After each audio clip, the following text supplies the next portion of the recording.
Hello and welcome to this week's Founder Insight series. I'm here with Joel Hines. How are you, Joel? I'm great, Rob. Thanks so much for having me. Thanks for coming on. So, Joel is the founder of Being Human. He is a speaker, facilitator, trainer, author, a TEDx speaker as well, but above all, a storyteller. So, talking about the storytelling piece, Joel, how do you support founders to use storytelling effectively in their roles? Well, stories for me are the foundation of what it means to be human in so many ways. They're what connect us and provide that sort of shared story and basis of understanding. So if I share my story with you, you understand me better. And if you share your story with me, I understand you better, and then we can communicate on sort of a deeper, more connected level. So storytelling, can then come into any relationship that we have. And I think about founders in this way, in that they've got this big idea, they've got this mission, this drive that they want to actually get out there.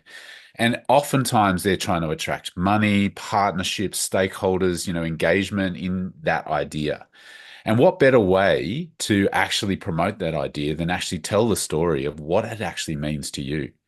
And so for me, like telling our story gives us the opportunity to take people along the journey and really communicate our why. I've had so many situations in my life, like I remember having to do like, a big grant application, for some capital works funding at a position that I held.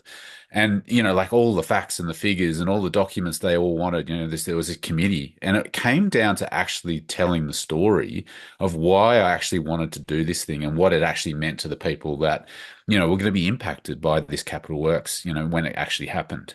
And it was the story that actually got me over the line, because some of my other stuff wasn't that strong, right? But people were invested in the idea, and they're like, "Yeah, we want to help this. We want to sort of feel like we're actually making an impact on these individuals as well." So I think there's many ways we can bring, storytelling in, whether it's from, a pitch, towards, getting investment and funding, or to just like if we've got people that we manage, right? Like we want to, if you're a CEO, you're a founder, you've got all these people working for you, you want to bring them along on the journey as well about your why. And being able to communicate that through your story, is a really powerful way to bring the team engagement and investment in the idea as well.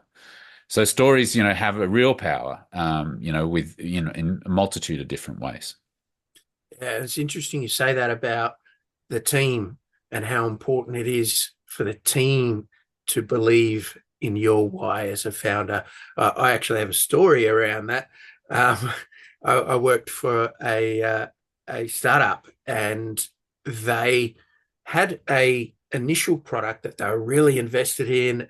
Had a really strong why, and a really strong purpose, and had a really great story about what started it.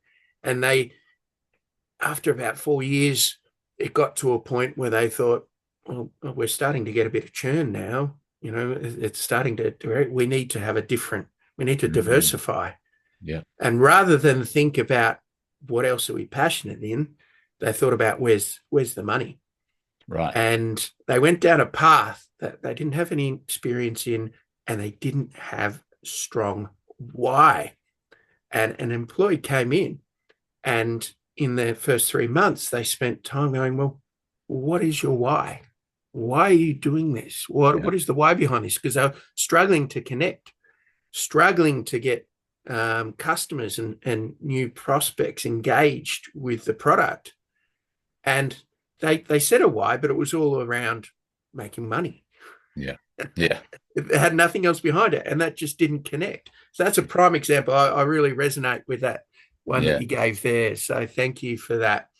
But looking back on it, I mean, even in that example, the storytelling just for your product and getting customers, people buy off people and being able to connect with them. So, I listened to your TED talk the other day, and it's really powerful. You start off with "Once upon a time," Mm, and it's funny that when people hear that, they stop and listen.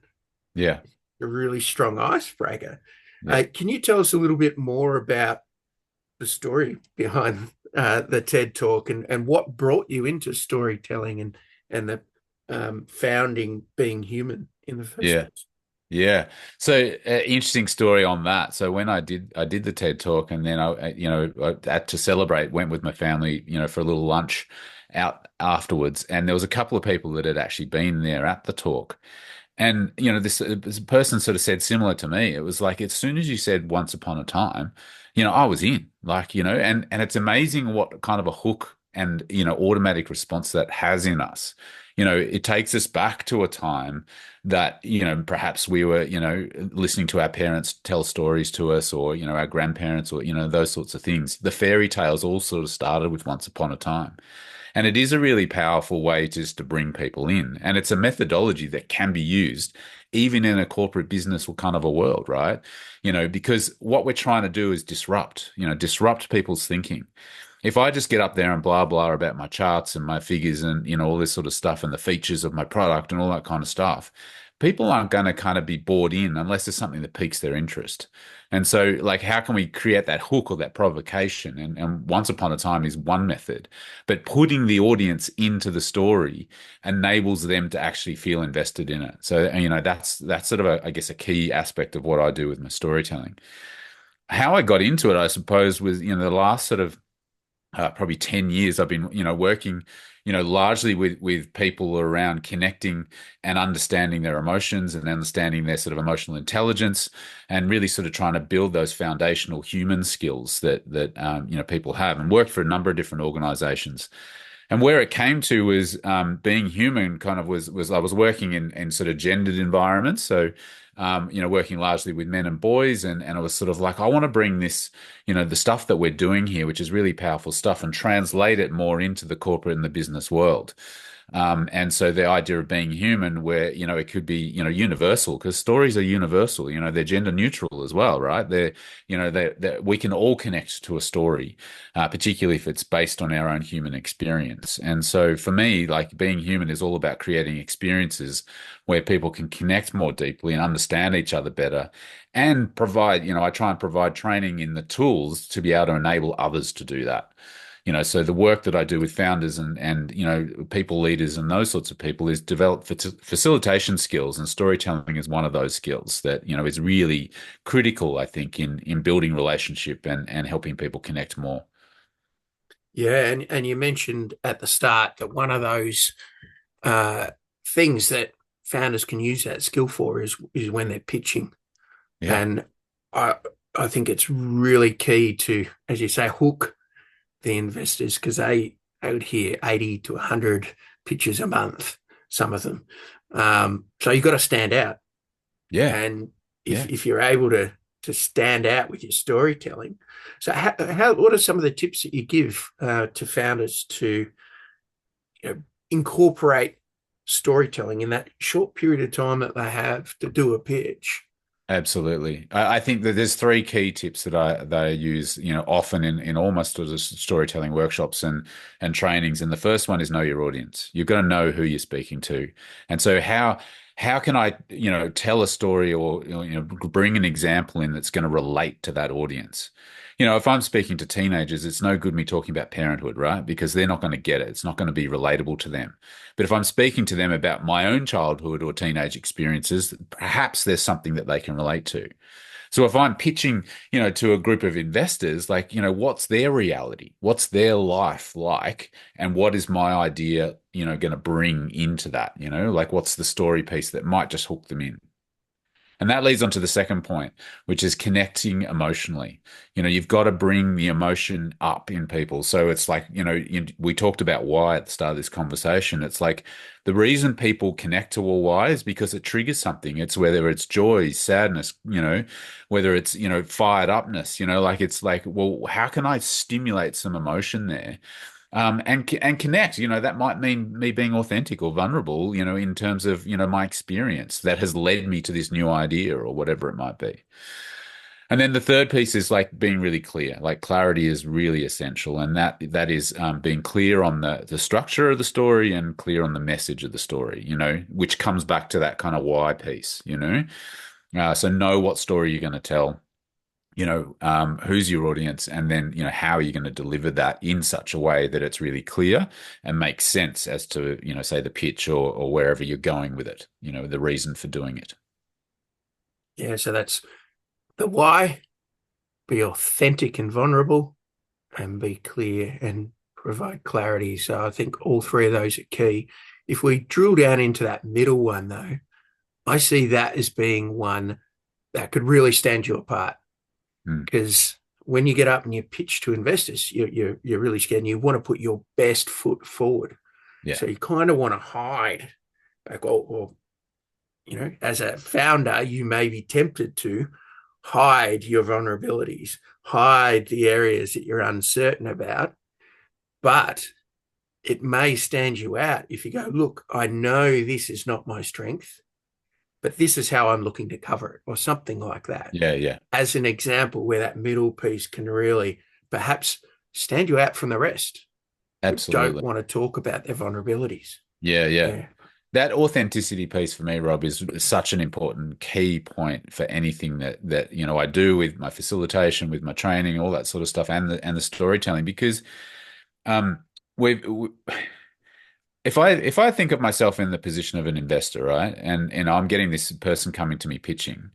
So if I'm going to, give them a whole bunch of money towards this idea, I want to believe that that person is going to follow through on this idea. I want to believe that they actually know what their, areas of, concern are, what their strengths are, what, perhaps what their shadows are, in order to actually then support them to actually do this thing. But I want to know that they're going to see it through, right? And the only way I can know that is if I connect with them and I actually believe them. And that belief part is where the authenticity comes in.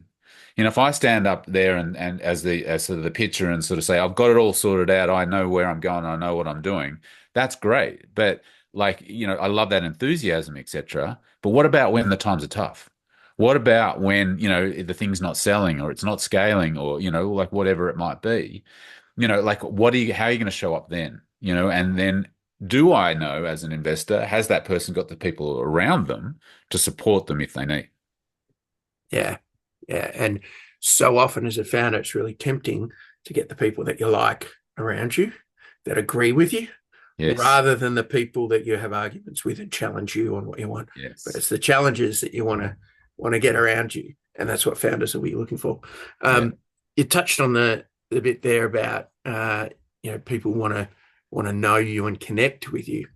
In that go-to-market strategy we talk about at Accelerate, we talk about you've got to first get people to know you. So put your message out there. Over time, you need to get them to start liking you. But the end thing you want to get is trust. Yes. And this is the same that you're talking about there. The Exactly. investors need to trust that you're going to see this through and that they can believe in you. And perhaps showing those vulnerabilities the first step towards achieving that. Yeah, absolutely. And like just to be clear, like because different people interpret vulnerability, differently. And I think, it's really interesting just to think about it. For me, what that means is actually just being able to be really honest and clear about, what your gifts are and what your perhaps challenges are.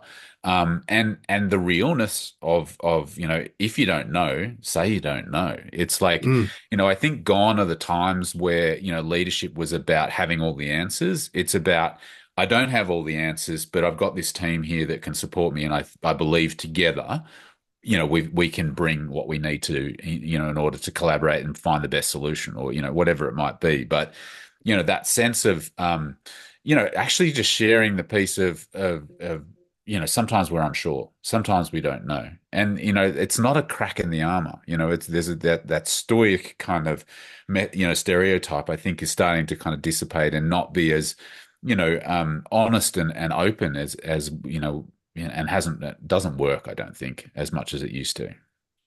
yeah, yeah, for sure. Joel, before we wrap up, is there anything else that you would like to add that you think founders would benefit from or would be interested in hearing that we haven't covered as yet? I think the main thing, Rob, just to say to founders is that your story is important. and your story is worthy of being told. And I think if you have the courage, and it really is courage to actually, be authentic, be real, and actually tell, the real depths of what it is that you're, passionate about and excited about with this, venture that you're on. That is what's worth being told. And I feel like you will witness and experience the power of it, not only for yourself, but also in the audience that receives it. So, above all else, your story is worthy and worthy of being told. Yeah, I think that's a really important point to call out because does take a lot of courage to get up there and be authentic and expose perhaps some of your vulnerabilities. So I think that's a really Definitely. good call out. And I think the other thing with that is that you can't get it wrong because it's your story, Mm. right? You can't get it wrong because it is your story. And if you fumble on the words and all that sort of stuff, it just makes you more likable. Like I think the thing is sometimes we think that our pitch needs to be completely, word perfect and have all the pauses in the right spot and all the rest of it. And yes, in some ways that's true. But also if you falter on a few words because you're getting emotional about it, that says to me that you actually believe in this thing and you're going to see it through. So I wouldn't shy away from that emotionality yourself and also that idea of perfection, in the delivery of it anyway. And that you're being human. Correct. Beautiful. Well, I think that's a really good note to end it on there, Joel. Thank you so much for coming on. Really appreciate your time. Excellent. Thanks, Rob. I really, had a great conversation. So, yeah, thank you for having me. No worries at all. See you, Joel.